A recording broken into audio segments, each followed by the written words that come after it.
70 kilo ഉള്ള ഈ ഫോട്ടോയിൽ കാണുന്ന ഞാൻ വെറും 2 മാസം കൊണ്ടാണ് 50 കിലോ ആയിട്ട് കുറഞ്ഞത്. ഇതിന് ഞാൻ പ്രത്യേക ഫുഡും ഡയറ്റുകളും ശ്രദ്ധിച്ചിരുന്നു. അതേപോലെ തന്നെ ചില ഭക്ഷണങ്ങൾ ഒഴിവാക്കി, ചില ഭക്ഷണങ്ങൾ ഞാൻ ഇൻക്ലൂഡ് ചെയ്തു. പലരും ഇന്ന് അമിതവണ്ണം കാരണം ബുദ്ധിമുട്ടുന്നവരാണ്. ഈ പൊന്നത്തടി അല്ലെങ്കിൽ അമിതവണ്ണം കാരണം നമുക്ക് ഇഷ്ടമുള്ള ഡ്രസ്സ് ധരിക്കാൻ പറ്റാത്ത അവസ്ഥ, അതല്ലെങ്കിൽ ഇത് വേറെ പല ജീവിതശൈലി രോഗങ്ങൾക്ക് കാരണമാകുന്നുണ്ട്. Thyroid, PCOD, diabetes, BP, fatty liver, ഇങ്ങനെ പല ജീവിതശൈലി രോഗങ്ങൾക്കും ഈ അമിതവണ്ണം അല്ലെങ്കിൽ പൊന്നത്തടി എന്നുള്ളത് ഒരു പ്രധാന കാരണമാണ്. അപ്പം നമ്മുടെ വെയിറ്റ് ഹെൽത്തി ആയിട്ട് കുറച്ച് കഴിഞ്ഞാൽ തന്നെ നമ്മുടെ മിക്കവാറും അസുഖങ്ങളും അതിൽ തന്നെ കൺട്രോളായി കിട്ടും. ഒട്ടുമിക്ക രോഗങ്ങളും ഫ്യൂച്ചറിൽ വരാതിരിക്കാനും നമ്മുടെ വെയിറ്റ് ലോസ് വളരെ നിർബന്ധമായിട്ടുള്ള കാര്യമാണ്. പ്രഗ്നൻസി ടൈം കഴിഞ്ഞ് ഡെലിവറി കഴിഞ്ഞിട്ടുള്ള പല സ്ത്രീകളും ഈ 70 കിലോ 80 കിലോയിലുള്ളവർ എങ്ങനെയാണ് വെയിറ്റ് കുറയ്ക്കാൻ പറ്റുക, അതിനുശേഷം പറ്റുന്നില്ല എന്ന് ബുദ്ധിമുട്ട് ഒരുപാട് പേര് പറഞ്ഞിട്ടുണ്ട്. അങ്ങനെയുള്ളവർക്ക് ഒരു ഇൻസ്പിറേഷൻ ആയിക്കോട്ടെ എന്ന് പറഞ്ഞിട്ടാണ് എൻ്റെ ഈ വീഡിയോ, എൻ്റെ എക്സ്പീരിയൻസ് ഞാൻ നിങ്ങളുമായിട്ട് ഷെയർ ചെയ്യുന്നത്. ഇത് നിങ്ങളുടെ doctor Jumana Haseen AG, doctor Jumana's homeo care, Vadakkencherry, Palakkad.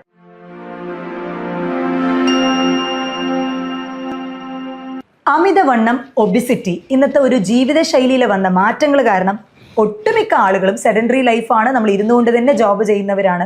എന്നാൽ പരമാവധി ഈ ഒരു ആളുകൾക്ക് എക്സസൈസ് ചെയ്ത് വെയിറ്റ് കുറയ്ക്കാനായിട്ട് ബുദ്ധിമുട്ടായിരിക്കും. എന്നാൽ എൻ്റെ ഒരു കാര്യം പറയുകയാണെങ്കിൽ, ഞാൻ എക്സസൈസ് അത്ര അധികം ചെയ്തിട്ടില്ല, വളരെ മിതമായിട്ടുള്ള രീതിയിലാണ് ചെയ്തിട്ടുണ്ടായിരുന്നത്. ആഫ്റ്റർ ഡെലിവറി ആയതുകൊണ്ട് തന്നെ ഒരുപാട് ഭാരിച്ച എക്സസൈസുകളൊന്നും ചെയ്യാൻ പറ്റിയില്ല. എന്നാൽ ഭക്ഷണത്തിൽ ചില കാര്യങ്ങൾ ഞാൻ ഇൻക്ലൂഡ് ചെയ്തു, അതേപോലെ ഭക്ഷണത്തിൽ ചില കാര്യങ്ങൾ ഒഴിവാക്കി വെള്ളം ധാരാളം കുടിക്കാനായിട്ട് ശ്രദ്ധിച്ചു. ഈ പൊന്നത്തടി അതേപോലെ ഒബിസിറ്റി എന്ന് പറയുന്നത് നമുക്കൊരു കോംപ്ലക്സ് ഉണ്ടാക്കുന്ന കാര്യം കൂടിയാണ്. കാരണം ആഫ്റ്റർ ഡെലിവറി പല സ്ത്രീകൾക്കും നമുക്ക് കണ്ണാടിയിൽ കണ്ടു കഴിയുമ്പോൾ തന്നെ നമുക്ക് നമ്മളെ തന്നെ ഒരു കോൺഫിഡൻസ് ഇല്ലാത്ത പോലെ, പഴയ ഡ്രസ്സുകളൊന്നും ഇടാൻ പറ്റുന്നില്ലല്ലോ, ഏജ്ഡ് ആയോ എന്നുള്ളൊരു കോൺഫിഡൻസ് ലോസ് ഒക്കെ എനിക്കുണ്ടായിരുന്നു. അപ്പോൾ അങ്ങനെ ഒരു ഇതിൽ ഞാൻ എൻ്റെ ബേബിക്ക് ഒരു 1.5 years ആയപ്പോൾ, കാരണം ഈ ആഫ്റ്റർ ഡെലിവറി ഞാൻ പറയാൻ കാര്യം, പലരും ഫീഡിങ്ങിൻ്റെ ടൈമിൽ വെയിറ്റ് ലോസ് ചെയ്യാനായിട്ട് നോക്കും.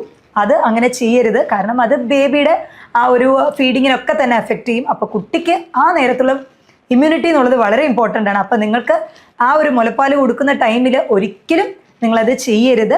ആഫ്റ്റർ ദാറ്റ് നമ്മൾ ഫീഡിങ് ഒക്കെ നിർത്തി കഴിയുമ്പോൾ, എന്നിട്ടും ചിലർക്ക് എന്താ പറയുക, ഭക്ഷണം കഴിച്ച ശീലം കൊണ്ടായിരിക്കണം വെയിറ്റ് ലോസ് അത്ര പെട്ടെന്ന് ആവില്ല.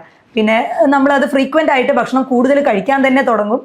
അത് അമിതമായിട്ട് നമ്മുടെ ശരീരത്തിൽ കൊഴുപ്പ് അടിഞ്ഞുകൂടി അത് കഴിഞ്ഞിട്ടാണ് പലർക്കും PCOD, തൈറോയിഡിൻ്റെ പ്രശ്നങ്ങൾ, ചിലർക്ക് ഷുഗർ, ഇനി 30കളിലും 40കളിലും ചില സ്ത്രീകളിലും അതേപോലെ പുരുഷന്മാരിലും BPയും കണ്ടുവരുന്നതിന് പ്രധാന കാരണം ഈ അമിതവണ്ണം തന്നെയാണ്. അപ്പോൾ അത് കുറയ്ക്കാനായിട്ട് നമ്മൾ ചെയ്യേണ്ട ചില കാര്യങ്ങളുണ്ട്. നമ്മൾ ഭക്ഷണം കഴിക്കുന്ന ടൈം നമ്മൾ ഭക്ഷണത്തിൻ്റെ ക്വാണ്ടിറ്റി, ചിലർക്ക് കുറച്ച് ഭക്ഷണം കഴിച്ചാലും ദേഹത്തിൽ പെട്ടെന്ന് പിടിക്കുന്ന പ്രകൃതമായിരിക്കും. അതായത് അവരുടെ മെറ്റബോളിക് റേറ്റ് വളരെയധികം കുറവായിരിക്കും. എന്നാൽ മെറ്റബോളിക് റേറ്റ് കൂടുതലുള്ളവരാണെങ്കിൽ എത്ര കഴിച്ചാലും അവർക്ക് ദേഹത്തിൽ ഒട്ടിപ്പിടിക്കുകയില്ല. നമ്മൾ തന്നെ ചിലരെ നോക്കാറുണ്ട്, എത്ര കഴിച്ചാലും അവർ മെലിഞ്ഞുകൊണ്ട് തന്നെ ഇരിക്കും, അവരുടെ ദേഹത്ത് അത് കാണില്ല. എന്നാൽ പച്ചവെള്ളം കുടിച്ചാൽ പോലും തടിക്കുന്ന പ്രകൃതമുള്ളവരുണ്ട്. അപ്പോൾ നിങ്ങൾ ശ്രദ്ധിക്കേണ്ടത്, നിങ്ങൾ കഴിക്കുന്ന ഭക്ഷണങ്ങൾ കാലറി കണ്ടൻറ്റ് വളരെയധികം ബാലൻസ്ഡ് ആയിട്ട് കഴിക്കാനായിട്ട് ശ്രദ്ധിക്കുക. ഈ അരി ഭക്ഷണം എന്ന് പറയുന്നത് നമ്മുടെ കേരളീയരുടെ വളരെ പ്രിയപ്പെട്ട ഒന്നാണ്. എന്തായാലും 3 നേരത്തിൽ അരി ഭക്ഷണം ഉണ്ടാവും. രാവിലെ ആണെങ്കിൽ ഇഡ്ഡലി, ദോശ, അല്ലെങ്കിൽ പുട്ട്, കടലക്കറി, അപ്പം, മുട്ടക്കറി. ഇനി ഉച്ചയ്ക്കാണെങ്കിൽ ചോറ്, അതും നല്ല മട്ടേരി ചോറായിരിക്കും. രാത്രിയാണെങ്കിൽ എഗെയിൻ ഒന്നെങ്കിൽ കഞ്ഞി അല്ലെങ്കിൽ ചോറ്. അപ്പം 3 നേരം അരിഭക്ഷണം കഴിച്ചു കഴിഞ്ഞാൽ നമ്മൾ ഈ കൊഴുപ്പ്, നോൺ വെജ് ഇതൊക്കെ കഴിക്കുന്നതിനേക്കാൾ അപകടകാരിയാണ് ഈ ഒരു അരിഭക്ഷണം കഴിക്കുന്നത് എന്ന് പറയുന്നത്. അപ്പം അത് ഞാൻ ഒരു നേരത്തേക്ക് മാത്രമാക്കിയിട്ട് വെട്ടിച്ചുരുക്കി. ഈ ഒരു നേരം എന്ന് പറയുന്നത് ഉച്ചയ്ക്ക് എന്നും കഴിച്ച് ശീലിച്ചത് കൊണ്ട് ഉച്ചയ്ക്ക് ഒരു നേരം മാത്രം ഞാൻ അരിഭക്ഷണം കഴിക്കാനായിട്ട് ശ്രദ്ധിച്ചു. അതും അതിൻ്റെ കണ്ടൻറ്റ് മാക്സിമം കുറച്ചു. അതായത് ഒരു ചെറിയ കപ്പ് 250 ഗ്രാം ആ ഒരു ലെവലിൽ ചെറിയൊരു കപ്പ് മാത്രമാണ്, ഒരു ചെറിയ ബൗൾ റൈസ് മാത്രമാണ് എടുക്കാറുണ്ടായിരുന്നത്. പക്ഷേ അതിൻ്റെ കൂടെ ഈ മീന്, മുട്ട, അതേപോലെ ഇപ്പോൾ ബീഫോ മട്ടൺ അതൊക്കെ ഞാൻ അത്യാവശ്യം എടുക്കുമായിരുന്നു. പിന്നെ ഇത് ബാലൻസ് ചെയ്യാനായിട്ട് നമുക്ക് കോൺസ്റ്റിപ്പേഷൻ ഒഴിവാക്കണമല്ലോ. എസ്പെഷ്യലി പ്രഗ്നൻസി ഡെലിവറി കഴിഞ്ഞ ടൈം ആയതുകൊണ്ട് കോൺസ്റ്റിപ്പേഷൻ ഒഴിവാക്കാൻ വേണ്ടിയിട്ട് ഫൈബർ എന്തായാലും അതിൽ ഇൻക്ലൂഡ് ചെയ്യുമായിരുന്നു. അപ്പോൾ നമ്മൾ നാരടങ്ങിയിട്ടുള്ള ഫ്രൂട്ട്സുകൾ, പഴങ്ങൾ, അല്ലെങ്കിൽ ചീര, പൈനാപ്പിൾ ഇതൊക്കെ റെഗുലറായിട്ട് ഇൻക്ലൂഡ് ചെയ്യുമായിരുന്നു. ഭക്ഷണത്തിൽ omega-3 ഫാറ്റി ആസിഡ് അധികം അടങ്ങിയിട്ടുള്ള മീനുകൾ, ചെറുമത്സ്യങ്ങൾ അധികമായിട്ട് ഉൾപ്പെടുത്തിയിട്ടുണ്ടായിരുന്നു. ഭക്ഷണം കഴിക്കുന്നതിന് മുന്നേ എൻ്റെ ഒരു പ്രകൃതം എന്ന് പറയുന്നത്, ആഫ്റ്റർ ഡെലിവറി ഒരുപാട് ഭക്ഷണം കഴിക്കുന്ന ഒരു കൂട്ടത്തിലായിരുന്നു. ഞാൻ അത്യാവശ്യം നല്ലോണം കാലറി ഇൻടേക്ക് ചെയ്തിരുന്ന ആളായിരുന്നു. അപ്പോൾ അത് പെട്ടെന്ന് കുറയ്ക്കുക എന്ന് പറയുന്നത് പോസിബിൾ അല്ല. കാരണം നമ്മുടെ കുടലും ശരി ആമാശയവും നമ്മൾ ഈ കഴിച്ച ആ ഒരു ഇതിനോട് അഡാപ്റ്റഡ് ആയിരിക്കും. അപ്പോൾ പെട്ടെന്ന് നമ്മുടെ കണ്ടന്റ് കുറയ്ക്കുമ്പോൾ വിശപ്പ് ഇങ്ങനെ ഇടയ്ക്കിടയ്ക്ക് വന്നുകൊണ്ടേയിരിക്കും. അപ്പോൾ ഞാൻ ഭക്ഷണം കഴിക്കാൻ പോകുന്നതിന് ഒരു അരമണിക്കൂർ മുന്നേ എൻ്റെ വയറ് ഒരു പകുതിയോളം ഞാൻ വെള്ളം കൊണ്ട് ഫില്ല് ചെയ്യും. നന്നായി വെള്ളം കുടിക്കും. എന്നിട്ടാണ് ഞാൻ ഭക്ഷണം കഴിക്കാൻ പോകുള്ളൂ. അപ്പോൾ ഓട്ടോമാറ്റിക്കലി കുറച്ച് കഴിക്കുമ്പോൾ തന്നെ വയറ് ഫില്ലിംഗ് ആയിട്ട് തോന്നിക്കും. പിന്നെ എഗെയിൻ വിശക്കുന്ന സമയത്ത് ഞാൻ സ്നാക്സ്, ഫ്രൈഡ് ഐറ്റംസ് അങ്ങനെയൊക്കെ കഴിച്ചിരുന്ന ശീലമുണ്ട്. അതൊക്കെ പരമാവധി ഒഴിവാക്കി ജ്യൂസ് ആയിട്ട് കഴിക്കുന്നത് ഒഴിവാക്കി. കാരണം ഈ ജ്യൂസ് പുറത്തുനിന്ന് വാങ്ങിക്കുന്നതിലൊക്കെ ഹൈ ഫ്രക്ടോസ് കോൺ സിറപ്പ് ഉണ്ട്. സോ ഇത് ഒരു ആർട്ടിഫിഷ്യൽ സ്വീറ്റനിങ് ഏജന്റ് ആണ്. പെട്ടെന്ന് നമുക്ക് സ്വീറ്റ് കിട്ടാൻ വേണ്ടിയിട്ട് അവർ എളുപ്പത്തിന് വേണ്ടി വളരെ ചീപ്പായിട്ട് അവൈലബിൾ ആവുന്നതാണ് ഈ ഹൈ ഫ്രക്ടോസ് കോൺ സിറപ്പ് എന്ന് പറയുന്നത്. ഇത് ഫാറ്റി ലിവർ പോലുള്ള അപകടകാരിയായിട്ടുള്ള പ്രശ്നങ്ങൾ ഉണ്ടാക്കാൻ മെയിൻ കാരണക്കാരനാണ്. അതുകൊണ്ട് തന്നെ പരമാവധി ഈ പാക്കഡ് ടിൻഡ് ആയിട്ടുള്ള ജ്യൂസുകളൊക്കെ ഒഴിവാക്കി ജ്യൂസായിട്ട് അടിച്ചു കുടിക്കുന്നത് തന്നെ ഒഴിവാക്കിയിട്ട് പഴങ്ങൾ അതേപടി കഴിക്കാനായിട്ട് ശ്രദ്ധിച്ചു. പേരയ്ക്ക, അതേപോലെ ഓറഞ്ച്, നേന്ത്രപ്പഴം ഒക്കെ തന്നെ കഴിച്ചു. പക്ഷേ ആ ഫ്രൂട്ട്സ് അതേ രീതിക്കാണ് കഴിക്കാനായിട്ട് ശ്രദ്ധിച്ചത്. അത് ജ്യൂസ് ആക്കിയിട്ട് ഒഴിവാക്കി. ആപ്പിൾ അതൊക്കെ ഒഴിവാക്കിയിട്ടോ. ഹൈ കാലറി ആയിട്ടുള്ള ഭക്ഷണങ്ങൾ ഞാൻ പരമാവധി ഒഴിവാക്കിയിട്ടുണ്ടായിരുന്നു. കുക്കുംബർ അത് ഓൾമോസ്റ്റ് 0 കാലറി ആയിട്ടാണ് കണക്കാക്കപ്പെടുന്നത്, ഈ വെള്ളരിക്ക അല്ലെങ്കിൽ കക്കിരിക്ക എന്ന് പറയുന്നത്. അപ്പോൾ അത് അധികം ഇൻക്ലൂഡ് ചെയ്തു. കാരണം അത് നമ്മൾ ഹൈഡ്രേറ്റഡ് ആയിട്ട് വെച്ചിരിക്കും. മാത്രമല്ല അത് എപ്പോഴും ഫില്ലിംഗ് ആയിരിക്കും. അത് കുറച്ച് കഴിക്കുമ്പോൾ തന്നെ നമുക്ക് ഫില്ലിംഗ് ആവും, ജലാംശം കൂടുതലായതുകൊണ്ട്. അപ്പോൾ അതുകൊണ്ടുള്ള സാലഡുകൾ പ്രിപ്പയർ ചെയ്ത് കഴിക്കുമായിരുന്നു ഞാൻ. അതായത് വെള്ളരിക്കയും അതിൽ കുറച്ച് തൈര് ആഡ് ചെയ്തിട്ട്, പിന്നെ പ്രോട്ടീനിന് വേണ്ടിയിട്ട് നമ്മൾ ഈ വെളുത്ത കടല, അത് വളരെയധികം ചെന്നാക്കടല എന്ന് പറയുന്നത് വളരെയധികം പ്രോട്ടീൻ അധികം നിറഞ്ഞതാണ്. അപ്പോൾ അതും ഇൻക്ലൂഡ് ചെയ്തിട്ട് അങ്ങനെ ഒരു ബാലൻസ്ഡ് ആയിട്ട് ഇടയ്ക്ക് വിശക്കുന്ന ടൈമിൽ ഇങ്ങനെ ഒരു സാലഡ് കഴിക്കും. പിന്നെ ഡെലിവറി കഴിഞ്ഞ ടൈം ആയതുകൊണ്ട് തന്നെ എനിക്ക് ഒരുപാട് ഭാരിച്ച എക്സസൈസുകളൊന്നും ചെയ്യാൻ പറ്റിയില്ല. എന്നാൽ മിതമായിട്ട് ഞാൻ കിടന്നുകൊണ്ട് തന്നെ ചെറിയ ചെറിയ വർക്കൗട്ട്സ്, അതായത് അബ്ഡോമൻ, നമ്മൾ എന്ത് തന്നെ തടി ഫുള്ള് കുറഞ്ഞാലും ചിലപ്പോൾ വയറ് ചിലർക്ക് ചാടി തന്നെ ഇരിക്കും. അപ്പോൾ ആഫ്റ്റർ ഡെലിവറി വയറ് കുറയ്ക്കണമെന്ന് ആഗ്രഹിക്കുന്നവർ ചില എക്സസൈസുകൾ, ഇപ്പോൾ കിടന്നുകൊണ്ട് തന്നെ ഒരു കാല് മാത്രം സ്ട്രെയിറ്റ് ലെഗ് റൈസ് ചെയ്യുക, ഒരു 45 ഡിഗ്രി റൈസ് ചെയ്യുക, അങ്ങനെ ഒരു 5 കൗണ്ടിൽ വെച്ചാണ് സ്റ്റാർട്ട് ചെയ്യുക. കാരണം ഒരു എക്സസൈസും ചെയ്യാത്തവർ പെട്ടെന്ന് പോയി ഒരു ദിവസം ഓടുക, വാക്കിംഗ് ചെയ്യുക, അല്ലെങ്കിൽ ഭാരിച്ച എക്സസൈസുകളൊക്കെ ചെയ്ത് കഴിഞ്ഞാൽ അടുത്ത ദിവസം നമുക്ക് മസിൽ ക്രാംസ്, പിന്നെ ഒറ്റ ദിവസമേ കാണുള്ളൂ, പിന്നീട് നമുക്ക് ചെയ്യാൻ നല്ല ബുദ്ധിമുട്ടായിരിക്കും. അപ്പോൾ കുറച്ച് എപ്പോഴും സ്റ്റാർട്ട് ചെയ്ത് ഭയങ്കര സ്ലോ ആയിട്ട് തന്നെ സ്റ്റാർട്ട് ചെയ്യുക. അപ്പോൾ ഒരു 5 കൗണ്ട് ആയിട്ടാണ് ഞാൻ സ്റ്റാർട്ട് ചെയ്തത്. ഒരു 2-3 പ്രാവശ്യം, രാവിലെ ഒരു പ്രാവശ്യം, വൈകിട്ട് ഒരു പ്രാവശ്യം, അങ്ങനെയാണ് ചെയ്യാൻ തുടങ്ങിയത്. പിന്നെ അത് ഒരു ദിവസം 4-5 തവണയൊക്കെ ചെയ്യാൻ തുടങ്ങി.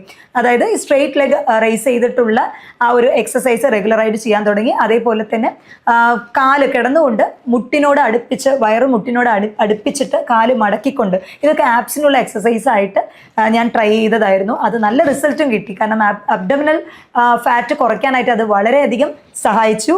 ഭക്ഷണത്തിൽ ഞാൻ ഉൾപ്പെടുത്തിയത് ഈ അരിഭക്ഷണം തന്നെ പരമാവധി, അത് ഞാൻ പറഞ്ഞല്ലോ 1 കപ്പ് എന്ന് പറഞ്ഞിട്ട്, അതിൽ തന്നെ ചെറുധാന്യങ്ങൾ അധികം അടങ്ങിയിട്ടില്ല. ഈ ചെറുധാന്യങ്ങളുടെ സ്പെഷ്യാലിറ്റി എന്തെന്ന് വെച്ചാൽ കുറച്ച് കഴിക്കുമ്പോൾ തന്നെ അത് ഫില്ലിംഗ് ആയിട്ടുണ്ടാവും. മാത്രമല്ല അതിൽ അന്നജം മാത്രമല്ല, അധികം മിനറൽസ്, വൈറ്റമിൻസ് എല്ലാം അതിൽ അടങ്ങിയിട്ടുണ്ട്. അപ്പോൾ ചെറുധാന്യങ്ങളായിട്ടുള്ള, അതായത് ഇപ്പോൾ റാഗി, പിന്നെ കമ്പ്, വിറക് എന്നൊക്കെ പറയുന്ന പോലെ ചെറുധാന്യങ്ങളുണ്ട്.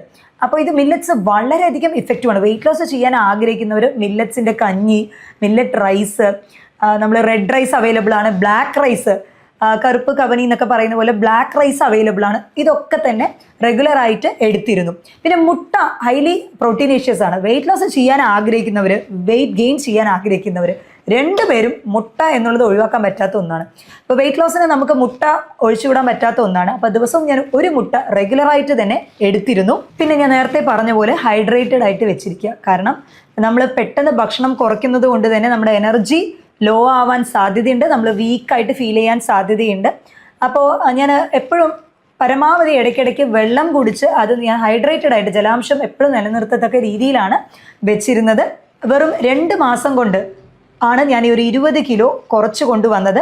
അത് 50 ആയിരുന്നു. ഇപ്പം എൻ്റെ കറൻ്റ്ലി ഉള്ള വെയിറ്റ് എന്ന് പറയുന്നത് 47 kg ആണ്. അപ്പോൾ നമ്മളെപ്പോഴും ശ്രദ്ധിക്കേണ്ടത്, വെയിറ്റ് ലോസ് ചെയ്യാൻ ആഗ്രഹിക്കുന്നവർ BMI, ബോഡി മാസ് ഇൻഡെക്സ് മസ്റ്റായിട്ട് നമ്മൾ വന്നിട്ട് നോക്കണം. കാരണം ഇപ്പോൾ ഒരു 152 അല്ലെങ്കിൽ 162 സെൻറ്റിമീറ്റർ ഉള്ള ഒരാളാണെന്നുണ്ടെങ്കിൽ അവരുടെ ഒരു ആവറേജ് വെയിറ്റ് എന്ന് പറയുന്നത് 62 to 65, അതിൽ കൂടാനായിട്ട് പാടില്ല. അപ്പം 152 ആണ് എൻ്റെ ഹൈറ്റ്. അപ്പോൾ എൻ്റെ BMI എന്ന് പറയുന്നത് ഒരു 50 കിലോ, 52 വരെ വരാം. എന്നാൽ സ്റ്റിൽ ഞാനിപ്പോൾ നോർമൽ ഹെൽത്തി BMIയിലാണ് മെയിൻറ്റെയിൻ ചെയ്ത് വരുന്നത്. 47 കിലോ. അപ്പോൾ എൻ്റെ ഒരു പേഴ്സണൽ ആയിട്ടുള്ള എക്സ്പീരിയൻസ് ഇവിടെ ഞാൻ ഷെയർ ചെയ്യാനായിട്ടുള്ള കാര്യം, ഒട്ടുമിക്ക ആളുകളും വെയിറ്റ് ലോസ് ചെയ്യണം. ഇപ്പോൾ ജനുവരി 2026 തുടങ്ങിക്കഴിഞ്ഞാൽ അപ്പോൾ റെസൊല്യൂഷൻ ആയിട്ട് തന്നെ ചിലർ വെയിറ്റ് ലോസ് ചെയ്യണമെന്ന് ആഗ്രഹിക്കും. 1-2 ദിവസം ട്രൈ ചെയ്യും, പിന്നെ അതങ്ങനെ വിടും. അല്ലെങ്കിൽ ഇനി ഒരുപാട് ഭാരിച്ച എക്സസൈസ് ഒക്കെ ചെയ്യണമല്ലോ, അതൊക്കെ പറ്റുമോ എന്നൊക്കെ വിചാരിക്കുന്നവരുണ്ട്. അപ്പോൾ അവർക്കൊക്കെ ഒരു ഇൻസ്പിറേഷൻ ആയിക്കോട്ടെ എന്ന് പറഞ്ഞിട്ട് തന്നെയാണ് ഞാൻ എൻ്റെ ഈ പേഴ്സണൽ ആയിട്ടുള്ള എക്സ്പീരിയൻസ് ഷെയർ ചെയ്യുന്നത്. എന്നെ കൊണ്ട് പറ്റുമെന്നുണ്ടെങ്കിൽ തീർച്ചയായിട്ടും നിങ്ങളെ കൊണ്ടും പറ്റും. അതിന് ചില പ്രത്യേക ഡയറ്റ് ഷെഡ്യൂൾസ് നമ്മൾ ഓരോരുത്തർക്കും അനുസരിച്ചാണ് അത് നമ്മൾ ഓൾട്ടർ ചെയ്യുക. കാരണം ഡയറ്റ് നമ്മൾ പറഞ്ഞു കൊടുക്കുമ്പോൾ, ഞാൻ എൻ്റെ പേഷ്യൻസിനാണെങ്കിലും ഞാൻ പറഞ്ഞു കൊടുക്കുമ്പോൾ എല്ലാവർക്കും ഒരേ ഭക്ഷണം എന്നുള്ള രീതിയിലാണ്. ചിലർക്ക് അസിഡിറ്റി പ്രശ്നമുള്ളവരുണ്ടാകും. അപ്പോൾ അവർക്ക് നമ്മൾ ഈ വൈറ്റമിൻ സി അടങ്ങിയിട്ടുള്ളതോ അല്ലെങ്കിൽ ഓറഞ്ചുകൾ അധികം ഉൾപ്പെടുത്തുന്നതോ അല്ലെങ്കിൽ കടല, പയറുവർഗ്ഗങ്ങൾ പരമാവധി ഒഴിവാക്കിയിട്ട് വേറെ പ്രോട്ടീൻ വെച്ച് ബാലൻസ് ചെയ്യണം. അതേപോലെ പാലുൽപ്പന്നങ്ങൾ കഴിക്കുമ്പോൾ എന്തെങ്കിലും ബുദ്ധിമുട്ടുള്ളവർ വരുന്നവരുണ്ടാവും, ലാക്ടോസ് ഇൻടോളറൻസ്. അപ്പോൾ അങ്ങനെയുള്ളവരിൽ നമ്മൾ ഈ മിൽക്ക് ഷേക്കും കാര്യങ്ങളൊക്കെ പരമാവധി ഒഴിവാക്കണം. പാലിന് പകരം നമ്മൾ സോയാ മിൽക്ക് ഒരു സബ്സ്റ്റിറ്റ്യൂട്ട് ആയിട്ട് പറയാറുണ്ട്. ഇപ്പോൾ പനീർ കഴിക്കുമ്പോൾ ബുദ്ധിമുട്ടുള്ളവർക്ക് അതിന് പകരം വേറെ പ്രോട്ടീൻ സോഴ്സ്. അങ്ങനെ ഒരു ബാലൻസ്ഡ് ആയിട്ട്, എല്ലാവർക്കും ഒരേ ടൈപ്പ് നമുക്ക് പറ്റില്ല. ഓരോരുത്തരും ഇൻഡിവിജ്വൽ ആയിട്ട് എന്താണോ അവരുടെ ദേഹപ്രകൃതം അതിനനുസരിച്ചായിരിക്കും നമ്മൾ ഡയറ്റ് ഷെഡ്യൂൾ ചെയ്ത് കൊടുക്കുന്നത്. അപ്പോൾ എന്നെ പോലെ നിങ്ങൾക്കും നല്ല ഹെൽത്തി ആയിട്ട് വെയിറ്റ് ലോസ് ചെയ്യണമെന്ന് ആഗ്രഹമുണ്ട് എന്നുണ്ടെങ്കിൽ താഴെ തന്നിട്ടുള്ള ഈ വാട്സപ്പ് നമ്പറിൽ കോൺടാക്ട് ചെയ്യാം. മറ്റൊരു ഹെൽത്ത് ടോപ്പിക്കുമായിട്ട് വീണ്ടും കാണാം. ഇത് നിങ്ങളുടെ doctor Jumana Haseen AG, doctor Jumana's homeo care, Vadakkencherry, Palakkad.